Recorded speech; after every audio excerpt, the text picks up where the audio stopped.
So I'm joined by a very special guest today, a guy who is, kind of taking a backseat to the media, rightfully so. I mean, he, somebody I have dear respect for, somebody who, in my life, in my career, especially in my recent political career, I've always had a great admiration, and the individual strength of this individual is phenomenal, and it is something to be awed upon by people who listen. So I'd really like to introduce a dear friend of mine and great role model, General Mike Flynn. How are you, sir? I'm doing great, Carl. Thanks for having me, and for all your listeners, I really appreciate the support and the kindness, frankly, that a lot of people have shown my family and I throughout everything we're dealing with. Yeah, I mean, this is something you and I we talk on and off, and I for one, am a very loyal person to those who have been loyal to me and my friends, and your unprecedented loyalty to this president is something that is humbling for me, and I've always, despite anything anybody says, despite whatever the media says, about whatever is going on, I always remain supportive of you because I genuinely believe that you are an upstanding character. Well, thank you so much for saying that. And, my life growing up and being part of a military family, I always tell the story of my father as a World War II and Korean War vet. And, he retired Master Sergeant out of the Army years ago. And it's what sort of got me very interested in going into the military. I'm one of 9 children. We have a great family. I always talk about my family. I always talk about my mother and my father, who were great role models, and they were tough people. An Irish Catholic family from the Northeast, and we were, you were going to get out of the house early on in life and go to work and go do stuff, go help others. My father taught us the golden rule, which is, treat other people like you like to be treated. And my mother was a big one about getting your education and also being street smart and get out there and help others. So, it's good grounding, and that's the way we are today. My whole family is like that. Right. And it's great to see there's still a lot of people who support you. I mean, you and I have grabbed a burger on very slim occasions, and every time I've seen you in public, I have always seen people come up to you who recognize you and say, General, thank you for your service. We support you. I mean, that's got to be a great feeling. Yeah. And it is. It's an amazing feeling, actually, and it's what it's as we deal with everything, it's it's a very uplifting experience. So, and that's is what it is. Yeah, it is. So, what are you up to these days? And anything? So a lot. Yeah, I appreciate first of all again the opportunity to spend some time with you this morning. There's a lot of things that I think all of us need to be involved in, and my big message and my passion is basically anything that we can do for our veterans, we need to do. Whoever listens to this podcast, whatever rounds it makes, my message is to people in our country to look at our veterans, look at the men and women who have served in our military, and understand what they're trying to do to re-engage themselves in the lives of the American sort of citizenry. And so my big passion today is the Gold Star associations and Gold Star parents, Gold Star spouses, Gold Star children who have given really the ultimate sacrifice of their fathers primarily, or their sons or their grandsons to our country. I mean, their lives were lost at, and again, most of them are always, 18, 19, 20, as you know, Carl. I mean, right, in your time fighting, this vicious enemy that we fought. So there's a group of people out there in our country. It's a relatively very small group. I think that they are forgotten at times, and they do connect to each other, but we need to have the communities that are out there where they have these Gold Star people, whether they're children, whether they're primarily wives or spouses for those women who have been killed in combat, and certainly the parents of the children who have lost their lives. And I do I support a Gold Star Association group out of Florida, Chris Hager, who lost his son to an IED in 2006 in Iraq. Great young man. Just vibrant, and he was essentially a squad leader, out doing what he was asked to do, and his father has started a podcast just like what we're on right now called Freedom's Voice. I'd love to get him on. I'd love to get him on here. Yeah, and in fact we will. I'm going to.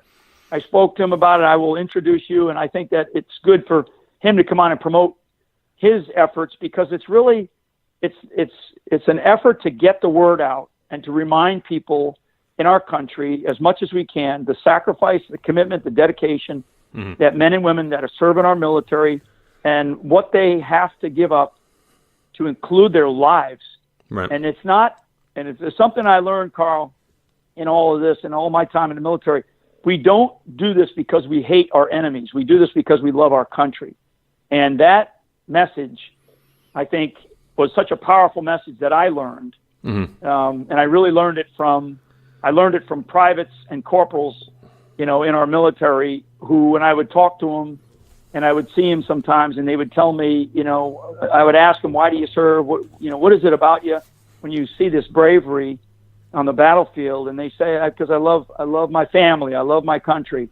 And that's why we serve, not because we hate our enemies. Right. It doesn't matter. If somebody wants to be our enemy, God help them, but we do it because we love our country. So you're a much more refined human being than me, General. I can say I haven't.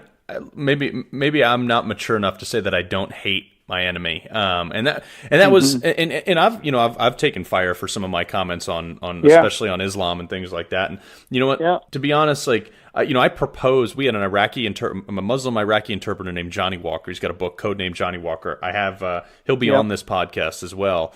And a very good friend of mine. I proposed support for his citizenship, and I sent it up the chain. And this is an Iraqi guy, so but I do hate the radical ideology that has hijacked a lot of Islam. And what you're saying is the ideal picture of how a soldier should be. I am less than perfect, and in order to take lives, I found myself forced to hate an ideology. And sometimes it's unfortunate, and I wish I could move past it, but it's much like how U.S. soldiers felt in World War II and Vietnam. Yeah, I know. I agree. I mean, and I'll be slightly selfish here, and I'll promote my book. I mean, I wrote a book on radical Islam and how we can win the war against global Islamists who have an ideology of hate, who have an evil view of how the world should be according to their ideology. But I want to remind. There's a higher sort of and I'll get I'm not one to wear my religion on my sleeve, but there is a higher power that drives a human being, and maybe it's just me, but I don't believe it's just me. I believe it's many others who I've served with, and I think that you're one of them. It's just sometimes it's how we, like you say, it's how we refine our message.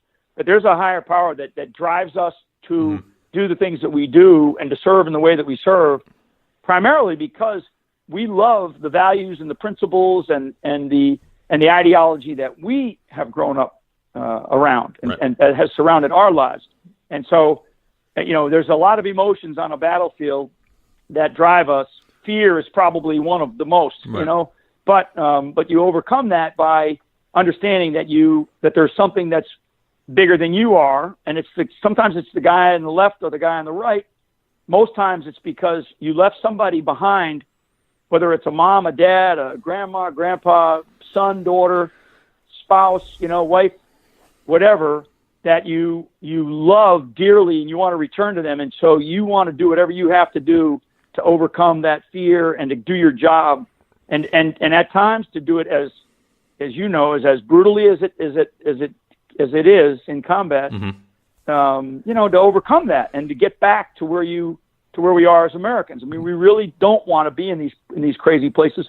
We're there driven by the hatred of others, frankly, against us. People, and I'm sorry, I'm on my soapbox right now because what people in this country need You've to earned it, sir. I'm sorry, but people in this country need to understand that there are enemies of our country that want to see our country taken down. And those are certainly enemies outside of our borders, and then we also have to be conscious of those that sometimes pop up inside. So so people do different things for different purposes, and I like to think that those of us that serve in the military do it because of our patriotism, because of our love of country. Yeah, well, actually, I have your book, Field of Fight. And I've read it, and I took it out and kind of breezed over it prior to this interview because it is,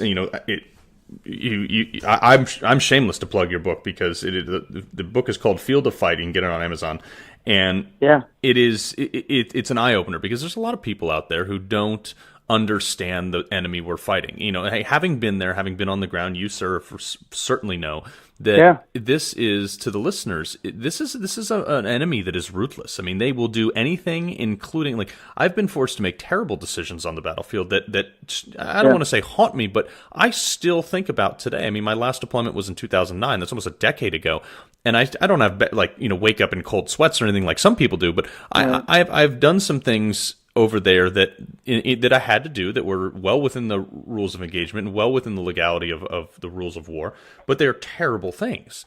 And it's still, it's something that I cope with, and it's a burden soldiers carry on behalf of people who, can't, won't, don't, and, honestly shouldn't be fighting a war on our behalf. Yeah, and every time, and I'm sort of in that same boat where, I am removed from my last deployment, which ended in really, my last combat deployment ended in the latter part of 2010. I went back into theaters of operation in different roles as I was more senior, but to go, to touch it again. But every time that I see that we've lost another serviceman, and like we just recently did a beautiful sergeant first class over in Afghanistan recently, of course, the fighting that we still see in Africa, we have men and women, and a lot in our special forces, special operations forces, who are around the world, and some of them are not in combat zones, and they get killed because of their commitment, because of their sacrifice or something, and it's a blip on the screen in the media, and then it goes away, but nobody understands what really that meant, what it meant to the, they have families, they have children, they have moms and dads, and there's a lot of people in this country that go, well, they decided to serve, it's all volunteer. Hey, they're all volunteering so that person who said they decided to serve, so that person can say they decided to serve. They are serving you, So I'm talking to your audience, and then maybe an expanded audience out there. There are people that are willing to sacrifice their lives to make sure that we maintain the freedom and the values. And I talk about that in my book, that's, there's a part in the book, The Field of Fight, that where I say we should not fear the values and principles that our country was built upon. But we have to remind people that we have individuals who willingly serve and are ready to sacrifice their very lives to protect those values and principles that our country was built upon. Well, that is something that is intangible. You had said that you made a great point. You said that it's a blip on the radar when a service member dies, but yet when an NBA star ODs on drugs or checks into a rehab facility or something like that, it's front page news on every Daily Mail or whatever it is globally. Exactly. And it's like everybody, and then look, people right now are donating to like one of the Jenner children to make her the youngest female billionaire. And I'm just like, that's the stuff that makes headlines. And yet you have, like you said, guys putting foot to ass, guys and gals putting foot to ass overseas. That is, is not appreciated among at least the media class, and especially in politics. I mean, look, you and I were both in Washington. You and I both, got basically taken out. And we come from a different world of loyalties and things like that is not understood in the political class. It's not understood certainly not in Beltway style rule, and the majority of society. And the thing is like, I've taken some heat in the media for going out and still defending you, especially on TV and radio interviews. And I say, this guy was willing to trade lead for this country for the better part of 3 decades. And then I'll defend. I'm sorry. I mean, I just hope, because as a guy who I was, in my capacity as a senior officer, I served all the way up to where I was a general court martial authority, right? So I understand all that kind of stuff. And when people used to come into me, when somebody would do a captain's mast or UCMJ action, some subordinate officer would come in, I always looked at people and said, I looked at their, and this was really something that I got from my father, again, who was retired, he's dead, he's deceased now, but he was a tough guy, he was a sergeant in the Army, right? And he used to say, look at the whole person, right? Look at every element of them. Look at their whole life and make judgments based on who the person is over their life, instead of, even for young guys that who come in who have made a mistake, and you can actually teach a lot the way you use the system, you use your authority to make somebody, to turn it into a positive and make them stronger.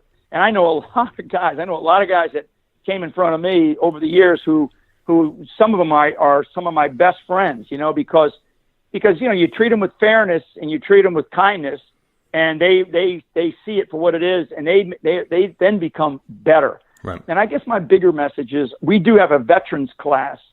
So when we talk about political classes and all this stuff and all the craziness going on in our country today, we have a veterans class, and that veterans class, that group of people, and there's tens of millions of them out there.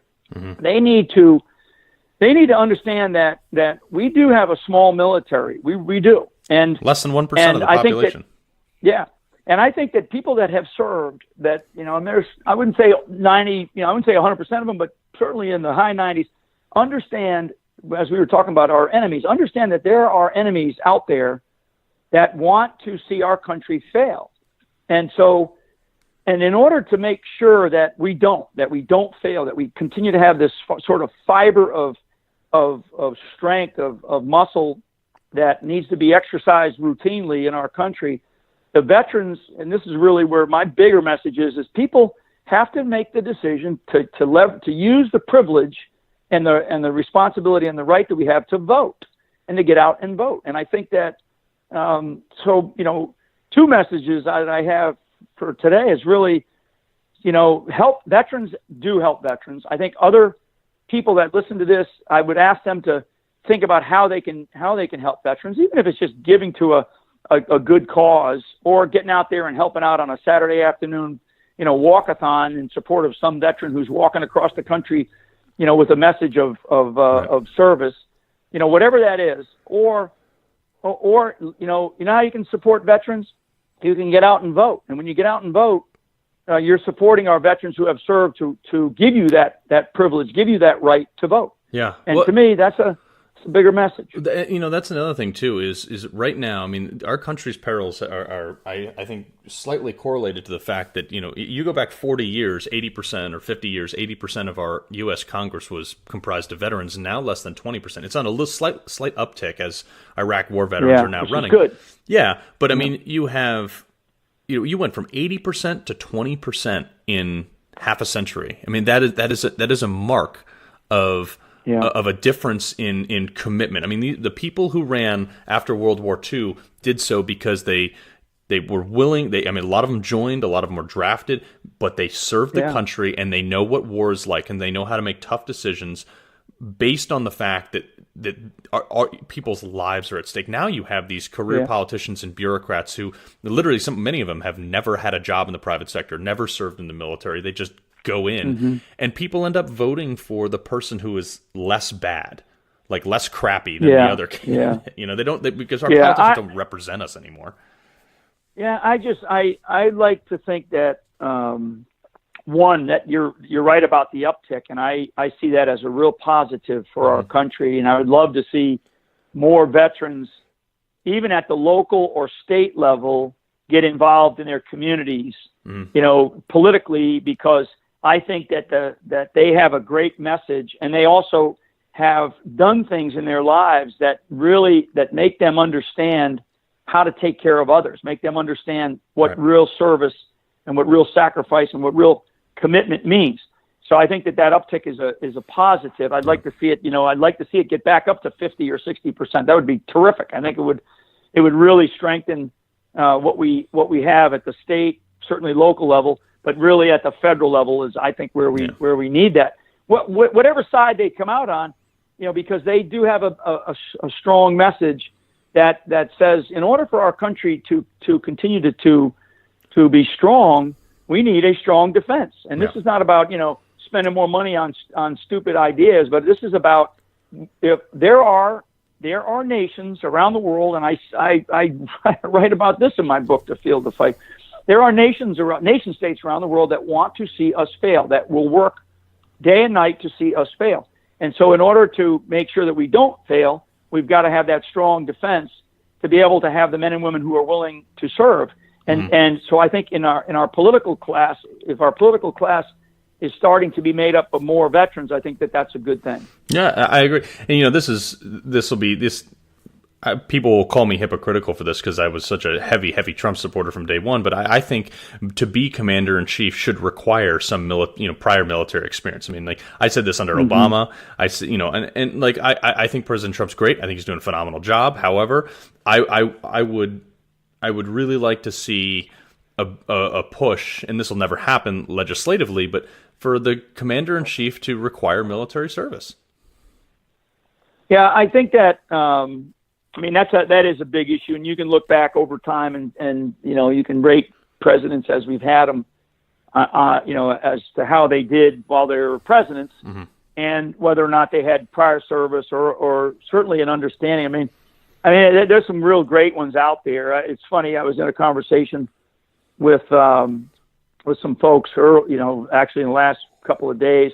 We were talking about George Washington and what George Washington did in the French Indian Wars and prior to our own revolution, and we still, there's so much about that individual and what he did and the message that he sent by saying, when he's offered, to be a king, he said, no, I know what that means. I know what this means. And I think, thank God that a guy like that existed for our country, because he set a foundation of ideas and leadership primarily for whoever does serve in that role, into the future, even beyond, our current president. So I just think that, I don't disagree with you. I just think that we have to look at the, as much as we can see into the heart of somebody, as imperfect as they can be over in their ways, that, again, my bigger message is, people in this country have to make a decision, but they have to vote. It's like the old adage, if you don't vote, you can't complain. If you're out there complaining, then you didn't get into the voting booth to try to choose the, a person who you thought might do something, for you individually or for you as in your community. Right. And don't complain. Well, that's the thing too, is you have, like our voting record here. Less than half the people who are eligible voters actually vote in this country. But when we had the Iraqi elections under threat of death, 90% turned out. I think maybe those numbers are off, but it was about that. This is something that people don't take voting seriously enough in this country, and that's something that kind of hurts me, because you have these far left factions rallying for all the things that they believe they're granted as rights, from healthcare to gender fluidity. Right. But a lot of these people aren't even going out and voting. I had Republican friends under Obama that used to complain about Obama all the time. I'm like, did you vote? Well, no, it was working. It's like, then shut up. And the same thing vice versa with Trump. So. Yeah, no, I think that you're right. And, and you get called a lot of names, like, as you get called a lot of names sometimes. I've been called a few names before. The kinds of name calling that I've seen and certainly experienced. I'm one of these guys, and I learned it as a kid. Sticks and stones may break my bones, but names will never hurt me, kind of thing. So I get on with life, and I would love to believe that our country, the majority of our country, loves its veterans, but doesn't just say it and actually does something about it and gets involved. And that gets back to my point about, like, I'm a big believer in these Gold Star associations around the country. They exist everywhere. Imagine being told that your son or your daughter, was just killed in action, and you get the knock. I've been one of those officers who have gone and knocked on a door. I can't imagine that. And God, is it hard to do? But when you do that, I'm trying to put my head into their head and heart, and thinking, God, no matter how I feel, think about how they feel. Right. So then time can heal, but I don't think time never allows them to forget, and they never forget the loss of their child or their husband or their father, especially as children of a Gold Star soldier, grow older and they start thinking back. They start thinking, what did they miss in their lives with their father primarily, who died early on in their lives? Some baby, some 2-year-old, right? Because there's some kid who's 20 years old. They usually have babies, right? And so the kids now, some of those children now are in their teens or in their 20s, and they miss that father's touch over so many years. So we can never let our nation forget about that sacrifice. Mm-hmm. So anyway, I'm very passionate about that, and I'm adamant that we cannot let people in our country that have not served, have not touched that community of people who have served and given their lives, that, as Abraham Lincoln said, that last true measure of devotion, mm-hmm. In service to our country. So anyway, and I know we wanted to just briefly talk about a recent incident there. I know you wanted to raise that about Michael. Yeah, that is something that I saw that come across my headlines the other day on the news, and my heart broke. Lieutenant Michael Murphy's monument was desecrated by a 14-year-old kid, and he shattered the stone monument. And when I saw that, it just showed me the divide and the I would say slipping morality of society. And it cut me deep, because that was my platoon that died. That I was at SEAL Team 10 as a backfill for the loss of that Operation Red Wing. Yeah. Well, I saw that as well, and somebody sent it to me, and I was just, I was heartbroken, because, in my years there, and particularly in Iraq and Afghanistan, when we would lose somebody, in our little headquarters that we had, and usually it would be the sergeant major that would do it. He'd post a picture of them up in the wall inside of where we would operate from, mm-hmm. and because we lost. Sadly, we lost too many, but I remember, meeting Michael briefly. Did not know him. I just, because of our comings and goings with different teams and stuff as we were going around the battlefield, but he is representative of, frankly, why our country is so great. Mm-hmm. It's individuals like him too. So to have seen somebody desecrate a memorializing not just Mike Murphy, but memorializing what it means to be, what it means to do, what it means to act as an American in service to our nation, and to give the ultimate sacrifice, which is your life, in support of the guys on your left and right, as well as in support of your families that are left behind, as well as in support of the communities that you represent, as well as in support of the country that you believe in. And to have seen that, it just broke my heart. And I know that the community there will surround that, and they'll recover from that. But to have people in our country that think that they can do that and get away with it, I think it's a travesty, because the person that did that does not. One, to me, that's evil. That's evil incarnate, and they do not understand a lick of what it is that it means to serve this country. Yeah, I would. A lot of these things, my initial reaction is anger and things like that. When someone tear down a monument, when they're tearing down these historical monuments, when I saw that, I was like, my heart sank. I was sick to my stomach. I was not angry. I was just, Yeah. It was terrible. But so same here. I felt the same way. And you see that once in a while, but that particular one got me, because it just, it had more. It was personal to me, I guess, more so than how I feel about it. Like I mentioned, some of these others who we still have getting killed in action in these faraway places. Frankly, doing it on our behalf. They're serving on our behalf, so we can continue to have the lives that we have here, and all the wonderful things that are happening, and mm-hmm. and people are able to go out with their families at night to some restaurant or whatever, whatever. Well, So anyway, that's my big message is today: is don't let we've got to remember our vets. We've got to get involved, do something, and a veterans organization that's near and dear to my heart that are really important is the Gold Star groups that are just around our country. And my my friend Chris Hager, who lost his son in 2006, in Iraq, and what he's trying to do in this Freedom's Voice to have a message just for that community to be able to tell their stories. And I will introduce you, because I think that this podcast, and I'm a big believer in these podcasts, because I think this is actually a new way of communicating with people who do have busy lives, whether they're young or old. And I think so. I applaud you for getting this thing off the ground and bringing people in to have these kinds of conversations. Yeah, well, no, I appreciate you coming on. I mean, it's huge. This is one of your few interviews since leaving the administration. So I appreciate you taking the time.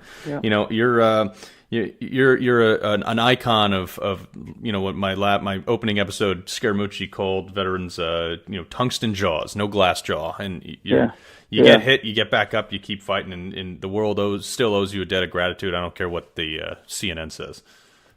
Well, what I believe I have to be is a resilient patriot, and that's what I am. And that resiliency is something I learned as a child through my two beautiful, loving but tough parents in a like I said, in an Irish Catholic family, living in a house that was about 1,000 square feet with 11 people.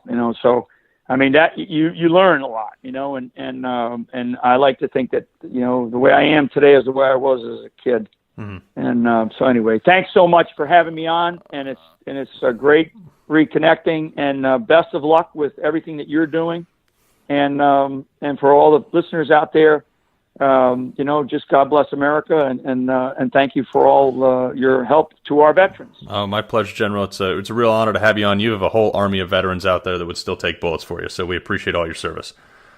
Thanks, Carl. Yeah. Talk to you later. Talk soon.